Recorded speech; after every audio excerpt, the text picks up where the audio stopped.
परिचय जान लीजिए। महादेवी वर्मा जी का जन्म सन 1907 ईस्वी में फर्रुखाबाद में हुआ था।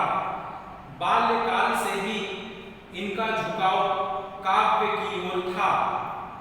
इनकी प्रसिद्ध रचनाएं हैं निहार, रश्मि, नीरजा, सांध्य गीत, यामा, दीपशिखा, सांधिनी, अतीत के चलचित्र, स्मृति की रेखाएं, श्रृंखला की कड़ियां तथा आलोचनात्मक निबंध संग्रह। इनके काव्य संग्रह नीरजा पर शेक्सपियर पुरस्कार तथा यामा पर मंगला प्रसाद पारितोषिक प्राप्त हुआ। भारत सरकार ने इन्हें पद्म भूषण की उपाधि से भी अलंकृत किया। इन्हें ज्ञानपीठ पुरस्कार से भी सम्मानित किया गया। हिंदी साहित्य सम्मेलन में इन्हें भारतेंदु पुरस्कार भी प्रदान किया। महादेवी वर्मा छायावाद, रहस्यवाद के 4 प्रमुख कवियों में से एक हैं। इन्हें आधुनिक काल की मीरा भी कहा जाता है। करुणा आपकी रचनाओं का मूल भाव है। महादेवी जी की भाषा संस्कृत निष्ठ खड़ी बोली है। सन 1987 में इनका निधन हो गया।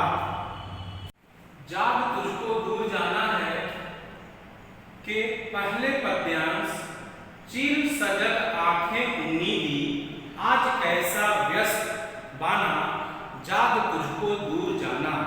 अचल हिमगिरी के हृदय में आज चाहे कंप होले, या प्रलय के आंसुओं में मौन अलसित व्योम रोले।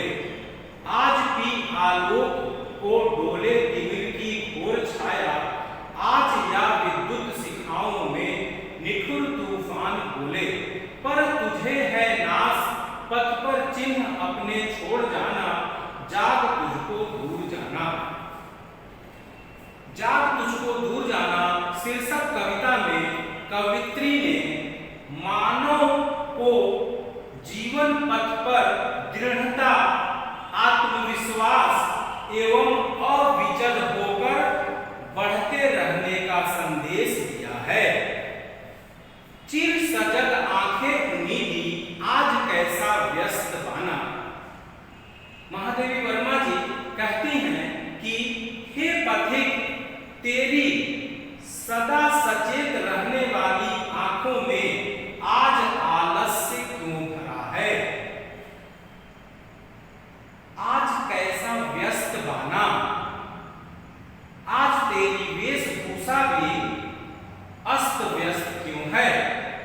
क्या तुझे नहीं पता कि तुझे एक लंबी यात्रा तय करनी है, क्योंकि तेरा लक्ष्य अभी बहुत दूर है।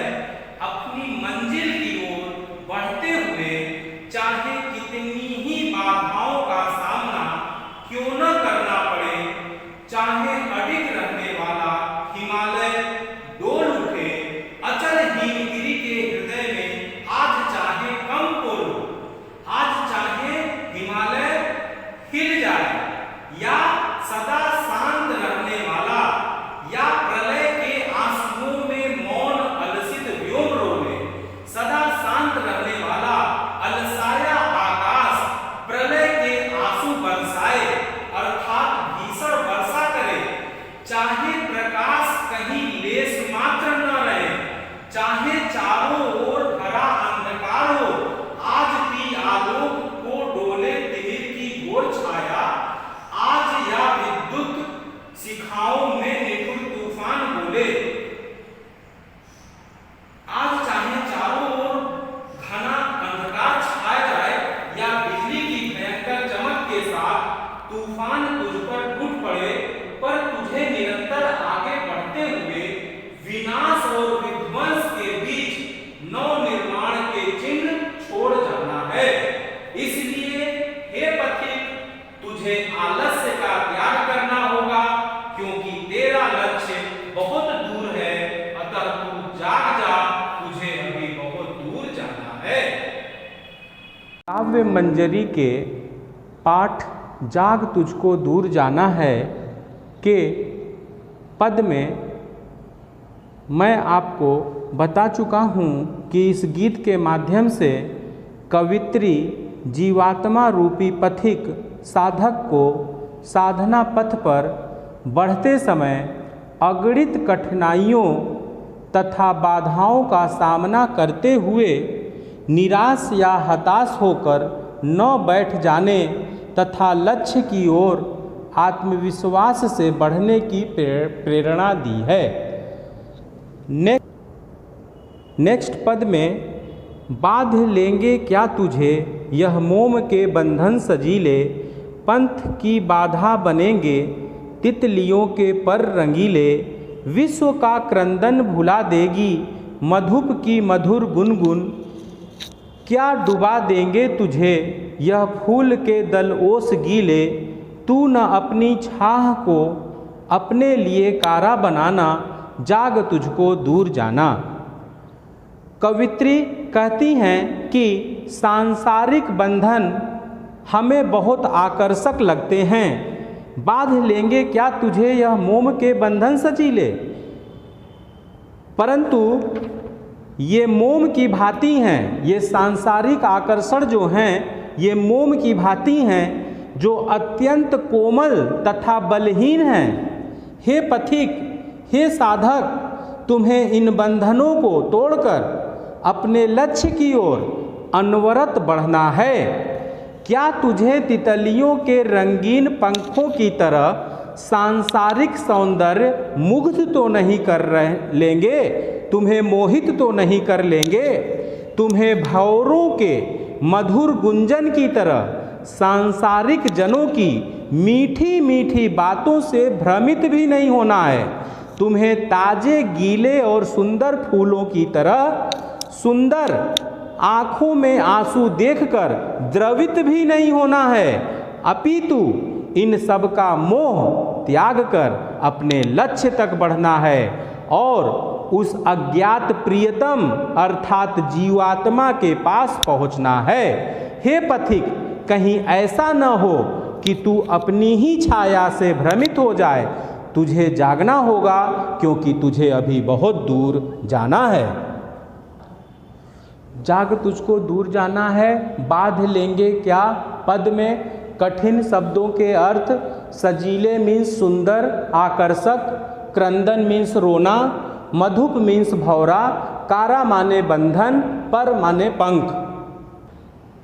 नेक्स्ट पद है वज्र का उर एक छोटे अश्रुकर में धो गलाया, दे किसे जीवन सुधा 2 घूंट मदिरा मांग लाया, सो गई आंधी मलय की बात का उपधान ले क्या, विश्व का अभिशाप क्या चिर नींद बनकर पास आया, अमरता सुत चाहता क्या,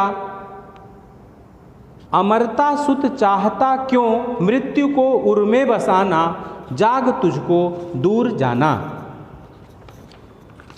कवित्री कहती हैं कि हे पथिक, पथिक अर्थात जीवात्मा को अपने अज्ञात प्रीतम की ओर बढ़ने की प्रेरणा देती हुई कहती हैं, हे पथिक, तुमने अपना वज्र जैसा कठोर हृदय आंसुओं के कण में धोकर क्यों गलाया, तूने जीवन रूपी अमृत किसे दे दिया और 2 घूंट मदिरा मांग लाया। आज आंधी सो गई क्या, तू चंदन की बात का सहारा लेगा, क्या विश्व का अभिशाप चिर नींद बनकर तेरे पास आया है। हे पथिक, तू अमरता का पुत्र है अर्थात जीवात्मा परमात्मा का अंश होने के कारण अमरता का उत्तराधिकारी है। तू मृत्यु को क्यों अपने हृदय में बसाना चाहता है, तुझे तो अमरत्व के लक्ष्य तक पहुँचने के लिए यत्नशील होना चाहिए। तू निराश एवं हताश मत हो, तेरे पास अनंत शक्ति का स्रोत है, तू अमरता का पुत्र है, तुझे अपने अज्ञात प्रियतम तक पहुँचना है अतः तुझे जागना होगा, क्योंकि तुझे अभी बहुत दूर जाना है। वज्र का उर छोटे अश्रुकण में धो गलाया। पद के कठिन शब्दों का अर्थ: वज्र का उर अर्थात कठोर हृदय, अश्रुकण अर्थात आंसुओं के कण, सुधा अर्थात अमृत, मलय अर्थात चंदन, उपधान सहारा देना, अभिशाप श्राप साप, अमरता सुत, अमरत्व का पुत्र, अमरता का पुत्र। जाग तुझको दूर जाना है का नेक्स्ट पद एवं अंतिम पद है: कह न ठंडी सांस में सब, कह न ठंडी सांस में अब भूल वह जलती कहानी, आग हो उर्मे तभी दृग में सजेगा आज पानी, हार भी तेरी बनेगी माननी जय की पताका, राख छड़िक पतंग की है अमर दीपक की निशानी, है तुझे अंगार सैया पर मृदुल कलियां बिछाना, जाग तुझको दूर जाना। इस पद में कवित्री महादेवी वर्मा जी का कथन है कि साधना के मार्ग के कष्टों का वर्णन इस प्रकार दुख भरी ठंडी सांसें लेते हुए किसी को मत सुनाना, अर्थात ज्ञान की प्रतिरूपी साधना के कार्य में दुखों का स्मरण भी बाधक बन जाता है। अतः उन दुखों को न तो स्मरण कर और न ही उन्हें किसी को सुनाना। अरे पथिक, जब हृदय में आग होती है तभी तो आँखों में आंसू शोभा पाएंगे। भाव यह है कि जब तेरे हृदय में उस अज्ञात प्रियतम के लिए तड़प होगी, उस परमात्मा के लिए तड़प होगी, तेरे हृदय में प्रचंड विरागनी दहकेगी, तेरी आँखों में अश्रु छलकेंगे, तभी तो प्रिय पसीजेगा। अतः साधना के कष्ट दुखों का कारण नहीं, बल्कि प्रियतम को निकट लाने का कारण है। यदि इस मार्ग पर चलते हुए तू असफल भी हो जाए, अपने लक्ष्य को न पा सके, तो भी निराश होने अथवा चिंतित होने की कोई बात नहीं, क्योंकि यह ऐसा मार्ग है जिस पर आने वाली हार भी जीत के समान होती है। जिस प्रकार एक पतंगा यद्यपि दीपक पर जलकर स्वयं को राख बना लेता है, उसी तरह प्रियतम को पाने में असफल रह जाता है, तथापि अपने प्रियतम पर अपने को मिटाने में सफल हो जाता है। उसकी राख भी अमर दीपक का भाग बनकर अमरत्व को प्राप्त कर लेती है।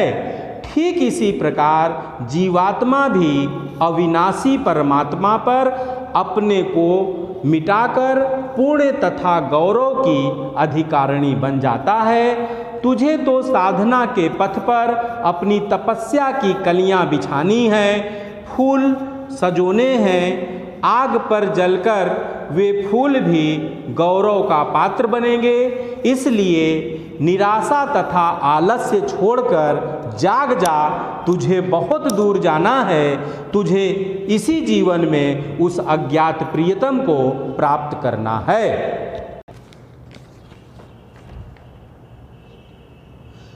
कह न ठंडी सांस में अब भूल वह जलती कहानी के कठिन शब्दों का अर्थ: दृग मीन्स आँख, माननी मीन्स मान करने वाली स्त्री, पताका मीन्स ध्वज, अंगार सैया मीन्स आग का बिस्तर, मृदुल मीन्स कोमल।